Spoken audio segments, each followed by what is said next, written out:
beautiful hip cats and dolls out there in YouTube land. I'm the level grinding junkie known as the anti-hero dream. Thank you for tuning in as I review Trapt for the PlayStation 2. This game is not only dark, sleek, and sexy, but it's gruesome and brutal as it brings out the inner sadist in the player. This game allows you to use traps to go sacrifice countless enemies to a fucking fiend. This game is bloody fucking fun, and I'm about to tell you why. You take upon the role of your heroine Alicia as she has been ran out of her kingdom for being blamed for her father's death that is being manipulated, but that is being masterminded, by the queen. Not only on top of that, there's been a high ransom placed upon her head for townsfolks, mercenaries, and rapists alike to go after her.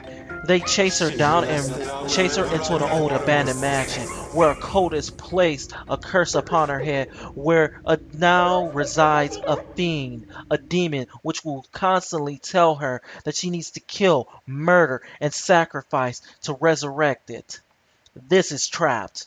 The setup for this game is fucking beautiful and fantastic, and I'm not doing it justice. But it is really beautifully set up. I like dark games like this.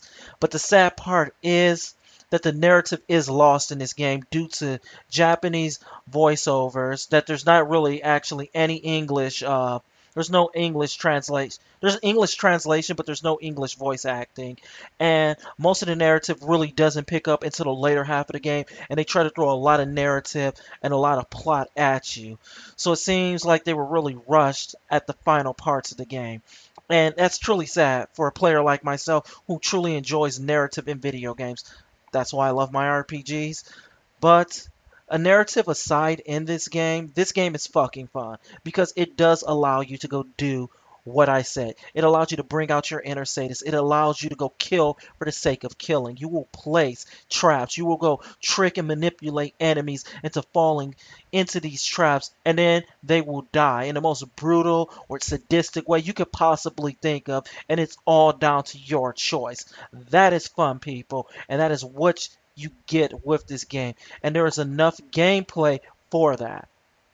But I will say this, that for dungeon locales, there aren't too many, so you're going to be seeing the same dungeons over and over and over again, and not too many, not a very big variation on enemies also. But again, this game's drawing point is it's one trick pony using traps to kill enemies, and it is a very fun one trick pony. You have at your disposal wall, ceiling, and floor traps with environmental traps that you can interact with. And the best environmental traps that you could possibly interact with are the ones that are cost instant kills. There's one trap where you run across where you stake an enemy and then they will go get staked. They'll hit a giant pillar that's hanging from the ceiling. You'll hit another trap and you'll send the giant pillar down, crashing on their heads and killing an enemy that way. But the one everybody loves and the one everybody can't stop talking about are the dark illusion. The dark illusions are the mastermind traps that take a little bit of a setup and an understanding, but are the big payoff. When these traps go off, you're rewarded with a beautiful cutscene resembling something out of a horror movie, depicting how gruesome and brutal an enemy is going to die. This is fucking fun and so fucking rewarding.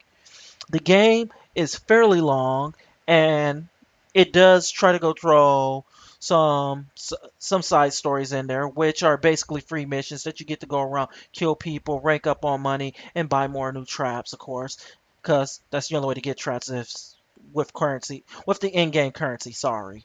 This game's fun. It's actually really worth playing more than once. If you're a fan of the Deception games, there's actually a couple of throwbacks to said games and a couple of Easter eggs for some of their old titles.